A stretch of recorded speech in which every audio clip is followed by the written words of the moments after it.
So we're going to talk about the GHD machine today. We're going to talk about a sit-up. And first I want to go through all of the things that can be altered and changed in the sit-up and make sure that you get your hip joint where it should be for you. It can differ regarding where it lands on this pad, and we'll talk about that. But first, where your feet go.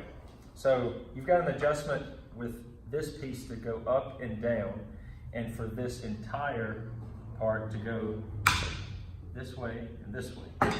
So of course, if I move it all the way in this direction, then that means you've probably got longer legs, and for shorter individuals, this thing goes back this way. So with the height, if Lizzie gets on top of the pads, places the feet inside, that's where they go. You're not going to want your feet to be maintained on the platform. So she's going to slide back, because inevitably this is where you're going to end up getting to. If you start with your feet flat on the platform here, you're going to slide back to the shoes or against the top, or the top of your shoes against the pads. Next part is up and down adjustment.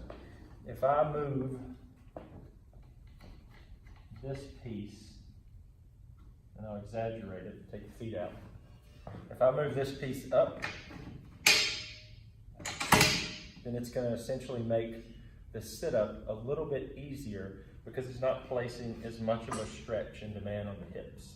So if I move this down all the way, lock it in place. Now when she puts the feet in, it starts to go back. Notice the feet are in a lower position. It's going to start stretching this earlier. So if you want just a little bit more out of it, challenge your abs a little bit more. The lower this is, the more difficult. The higher it is, it allows you a little more freedom to go back. So we're going to keep it right here for now. And now we're going to talk about the hip joint. So where does the hip joint go with respect to the pad? The easiest position, or a good place to start, is you want the hip joint to be right on top of the pad. So call this the apex, right there. So you want the hip joint to come back and be over top. So I'm going to pull this way. And you're not going to be able to go back as far when the hip joint is on top. However, this is a good place to start because it gives you a little more stability. What we're going to work on with our sit-ups is something that, well, it's not really a focal point of like the full GHD sit-up. We're only going to go to horizontal. So she's not going to take her trunk, she's going to cross her arms. She goes back, she's going to stop right there on purpose. Then come back up, touch the pads, and then regain the cross arm position and touch. Now, often you'll see GHD movements go all the way back to where you can almost bend backward and touch the floor. We're not going to do that because I want to challenge you with something specific with this range of motion. Now, she can stop for a second. If I move this back,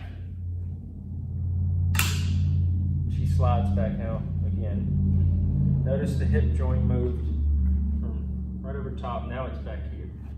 Now if you go back, it may feel like it's a little bit easier to move or you've got a little more freedom, but now more of her body is off of the pads, which is making her have to work harder throughout her abs in order to sit back up. So instead of increasing the range of this movement, because that may be a question, so go back more. Just keeps going back, see that arching, come back up. I'm going to challenge you just to go faster. So don't go past horizontal or parallel with the floor, just pick up the speed. And get comfortable with being able to go faster, but yet still control the movement, control your body. And ultimately, you've got a little bit safer sit-up position and range when you go back. And you're also developing quite a bit of strength in order to stop your body while it's in motion. And so this is more for strength and stability and not a full range GHD sit-up. And that's what I want you to get out of it.